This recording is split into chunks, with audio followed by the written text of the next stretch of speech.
26 नवंबर 1998 पंजाब की कोहरे में लिपटी वो रात। घड़ी में 3:15 हो रहे थे। खन्ना शहर के पास बसा कौरी गांव गहरी नींद के आगोश में था। बाहर घना कोहरा ऐसा छाया था मानो मौत ने पहले ही अपनी सफेद चादर बिछा दी हो। और इसी धुंध को चीरते हुए गुजर रही थी भारत की सबसे पुरानी और ऐतिहासिक ट्रेन फ्रंटियर मेल। इसमें सवार 1000 से ज्यादा मुसाफिर जो अमृतसर पहुंचने के सपने लिए बेखबर सो रहे थे। लेकिन ठीक उसी समय दूसरी पटरी पर मौत उल्टी दिशा से चली आ रही थी, जम्मू तवी सियालदा एक्सप्रेस के रूप में। दोनों ट्रेनों के बीच सब कुछ सामान्य था सिवाय उस एक चीज के। पटरी का एक टूटा हुआ हिस्सा, लोहे का वो एक बेजान टुकड़ा और उस पर आई एक मामूली सी दरार जो अगले 2 मिनट में 222 जिंदगियों को हमेशा के लिए खामोश करने वाली थी। यह हादसा किसी एक इंसान की गलती नहीं बल्कि सिस्टम की लाचारी और किस्मत के एक खौफनाक खेल का नतीजा था। लेकिन इस तबाही की असली वजह समझने के लिए हमें उस रात के मौसम को महसूस करना होगा। वो कोई मामूली रात नहीं थी। विजिबिलिटी बिल्कुल जीरो थी। कोहरा इतना घना था कि लोको पायलट को पटरी तो छोड़िए, सामने लगे सिग्नल तक दिखाई नहीं दे रहे थे।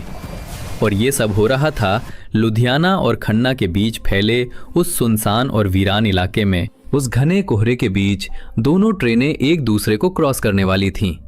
एक तरफ थी भारत की शान फ्रंटियर मेल, जिसे हम गोल्डन टेम्पल मेल के नाम से भी जानते हैं। ये मुंबई से अमृतसर के सफर पर थी और अपने वक्त की सबसे रॉयल ट्रेनों में गिनी जाती थी। वहीं दूसरी तरफ से आ रही थी सियालदा एक्सप्रेस, जो जम्मू से कोलकाता की लंबी यात्रा पर निकली थी।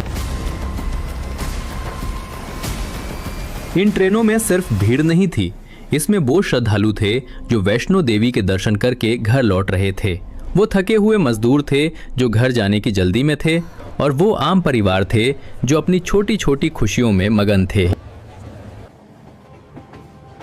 ट्रेनें अपनी रफ्तार में दौड़ रही थी, लेकिन साइंस का एक नियम है, ज्यादा ठंड में लोहा सिकुड़ता है। उस पुरानी पटरी पर एक क्रैक पहले से था, एक बारीक सी दरार। वो दरार उस रात के गिरते तापमान और ठंड की मार को बर्दाश्त नहीं कर पाई, और बस वहीं से शुरू हुई मौत की उल्टी गिनती। घड़ी में समय हुआ था रात के 3:12। फ्रंटियर मेल पूरी स्पीड से कौरी गांव के पास से गुजर रही थी। ट्रेन के पहिए उस टूटी पटरी के ऊपर से गुजरे। ट्रेन का अगला हिस्सा तो सलामत निकल गया, लेकिन पीछे जो होने वाला था वो कोई सोच भी नहीं सकता था। उस टूटी हुई पटरी ने अपना काम कर दिया था। ट्रेन के पिछले हिस्से के गुजरते ही एक तेज धमाका हुआ।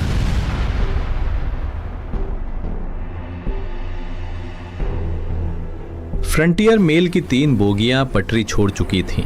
बदकिस्मती देखिए, वो डिब्बे लुढ़क कर उधर पर नहीं गिरे, बल्कि उछलकर दूसरी पटरी पर जा गिरे, ठीक उसी रास्ते पर जहां से दूसरी ट्रेन आने वाली थी। डिब्बे अब दूसरी लाइन पर एक दीवार बनकर पड़े हुए थे। फ्रंटियर मेल के यात्रियों को लगा कि वो एक हादसे का शिकार हुए हैं, लेकिन उन्हें अंदाजा नहीं था कि असली तबाही तो अब दूसरी तरफ से आने वाली है।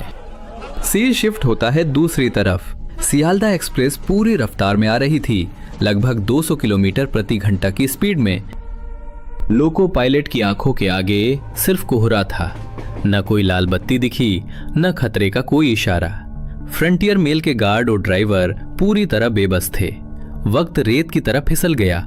उन्हें इतना भी समय नहीं मिला कि वो पटरी पर पटाखे लगा सकें या लाल झंडी लहरा सकें। सामने पटरी पर फ्रंटियर मेल के वो 3 डिब्बे मौत की दीवार बनकर अड़े थे, और सियालदा एक्सप्रेस ट्रेन एक मिसाइल की तरह उस दीवार की तरफ बढ़ रही थी। उस अंधेरे में सब कुछ अदृश्य था, न ब्रेक लगाने का मौका, न संभलने की गुंजाइश। सियालदा का इंजन पूरी ताकत से उन गिरे हुए डिब्बों में जा घुसा।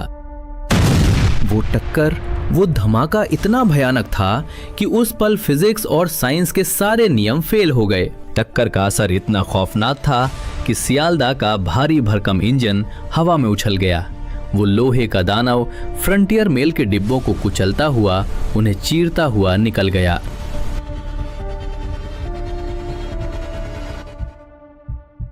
लोहे के मजबूत गर्डर किसी माचिस की तीली की तरह मुड़ गए और स्लीपर क्लास के डिब्बे कागज की तरह पिचक गए। जो लोग उस वक्त फ्रंटियर मेल के डीरेल कोच में थे और जो सियालदा के शुरुआती डिब्बों में बैठे थे, उन्हें तो चीखने तक का मौका नहीं मिला। मौत की रफ्तार उनकी आवाज से भी तेज थी। धमाके की गूंज से कौरी गांव जाग उठा। लोग भागकर बाहर आए, लेकिन वहां सिर्फ अंधेरा और कोहरा था। तब उन गांव वालों ने वो किया जो इतिहास में दर्ज हो गया। उन्होंने अपने ट्रैक्टर निकाले और मलबे के चारों तरफ खड़े करके हेडलाइट्स ऑन कर दी। जैसे ही उन ट्रैक्टरों की तेज रोशनी उस मलबे पर पड़ी, सामने जो मंजर दिखा वो रूह कपा देने वाला था। मांस और लोहे का ऐसा ढेर था कि ये पहचानना नामुमकिन था कि कौन सा डिब्बा किस ट्रेन का है। सरकारी आंकड़ों के अनुसार केवल 222 लोगों की मौत की पुष्टि की गई, मगर जिन्होंने वो मंजर अपनी आंखों से देखा वो कहते हैं कि गिनती इससे कहीं पार थी। हालात ऐसे थे कि मलबे से इंसानों को नहीं बल्कि उनके टुकड़ों को बाहर निकाला जा रहा था। जब आंसुओं का सैलाब थमा तो जांच शुरू हुई। जस्टिस जीसी गर्ग कमीशन बैठाया गया। उनके सामने सबसे बड़ा सवाल यही था कि आखिर वो लोहे की पटरी टूटी कैसे। वजह सामने आई, रेल फ्रैक्चर। वो पटरी पुरानी और कमजोर हो चुकी थी। उसमें एक छोटी सी दरार पहले से मौजूद थी जिसे वक्त रहते नहीं देखा गया, और वही दरार इतने बड़े हादसे की वजह बन गई। सिस्टम की उस एक अनदेखी ने सैकड़ों परिवारों को उजाड़ दिया। उस बारीक दरार को समय रहते अल्ट्रासोनिक डिटेक्शन से पकड़ा नहीं गया। यह हादसा रोका जा सकता था अगर मेंटेनेंस सही होता, अगर ट्रेनों में एंटी कोलिजन डिवाइस होते। खन्ना रेल हादसे ने भारतीय रेलवे को ये सोचने पर मजबूर कर दिया कि सिर्फ ट्रेन दौड़ाना काफी नहीं, पटरियों की सेहत यानी ट्रैक हेल्थ भी उतनी ही जरूरी है। 26 नवंबर की वो धुन भरी रात आज भी पंजाब के लोगों के दिल में दबी है।